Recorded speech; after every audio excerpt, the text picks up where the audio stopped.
Marcus Freeman calls Army the toughest test of the year up to this point. They're one of 3 undefeated teams in the nation. Notre Dame versus Army this weekend in Yankee Stadium. I'm Tim Priester with Tim O'Malley, John Brice, and this is Irish Illustrated's Instant Analysis, brought to you by RVMH Hall of Fame in Elkhart, Indiana. Well, we have a podcast coming up where we'll talk about fake punts and stuff like that. But this is Notre Dame against a very physical Army team. I thought Marcus Freeman called it correctly, or it was along the same lines of what I've been thinking is, he said it's not Navy 2.0, and it's not. Army is a much more physical football team. Yeah, I think there's credence in the fact that when he says it's not just that they're 10-0, it's that they're handling everybody at 10-0. They're getting double-digit wins. They've actually won 13 straight, the longest winning streak in FBS.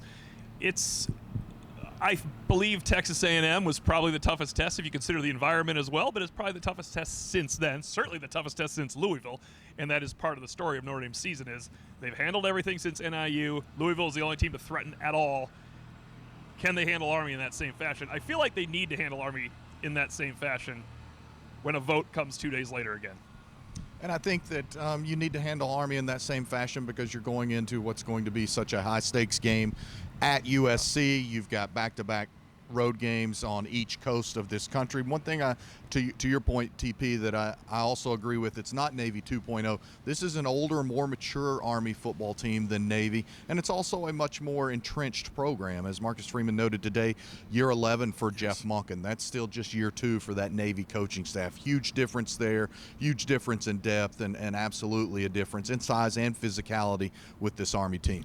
Jeff Monken, a very good coach in his 11th year at Army.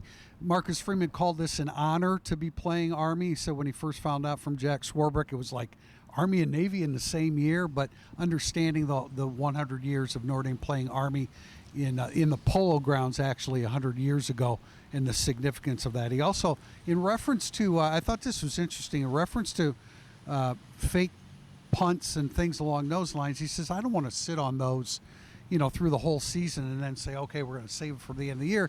If we have it and we've been working on it, let's go ahead and run it. It was Lou Holtz's philosophy too, and I disagree with both of them, but they're very successful head coaches, so that's fine. I'm not saying you save it. I'm saying you save your best one that no one can stop, which was this one. The other fake punt was really nice. I thought Jeremiah Love made that fake punt look really nice against Georgia Tech. This was beautiful. Now, there's a question coming up. We're going to walk all over our podcast right here, but they needed it. They had no offensive momentum at this point, so I think that's why he used it. If you use this at the end of the fourth quarter, then there would be a conversation to that end. But I've always thought you might want to show something to make coaches work on.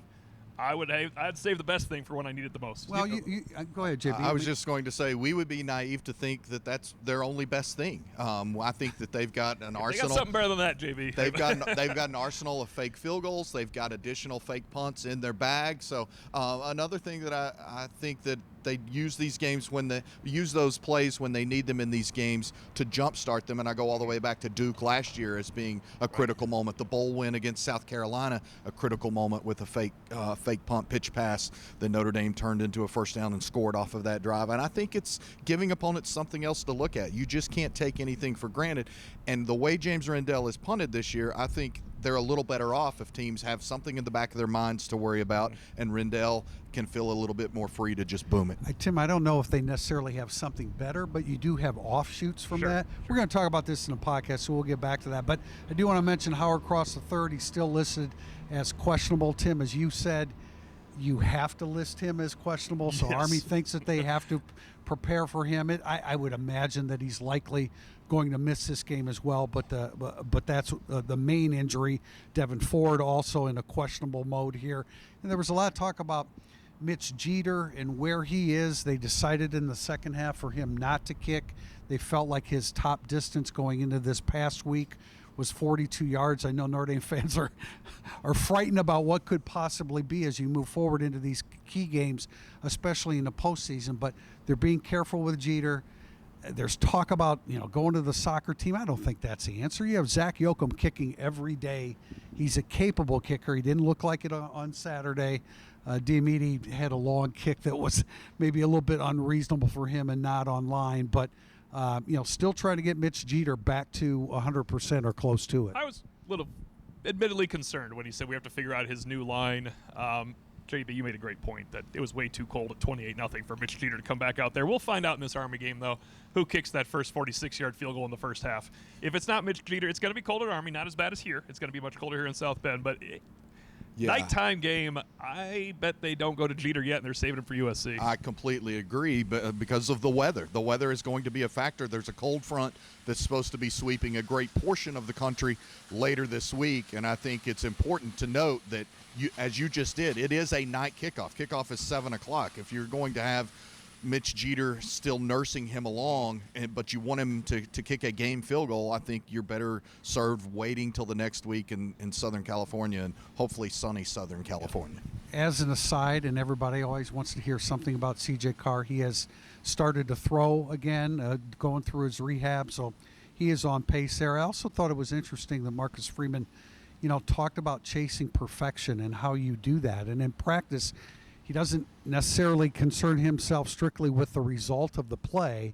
It's did all 11 players do what they were supposed to do? That's a great teaching point. If you approach things like that, you're going to be really good at most things that you do. We spoke with Al Golden and Mike Denbrock on that topic on Tuesday, and Golden was pretty funny when he's like, how often do you get all 11 guys doing the same thing? He's like, never, along those lines. But that's what you're going to get out of veteran coordinators. It's hard to have everybody doing the right thing on the same play, but it's the perfect way to approach it, because quite often on a 74-yard touchdown run by Jeremiah Love, it was two guys and Jeremiah Love. Maybe the other guy is the reason Jeremiah Love had to make a couple of fakes as opposed to just hitting that hole. So I think that's a great way of approaching things, especially when you're a rolling team like Notre Dame right now. And Al Golden cracking us up last week, indicating that it's such a rare occurrence that he said, hey, Professor, I thought this was a rhetorical question. So a great line from Al Golden. All right, we're going to wrap up today's Irish Illustrated's instant analysis, of course, brought to you by the RV Manufacturer Housing Hall of Fame in Elkhart, Indiana. From here, we go to Irish Illustrated Insider.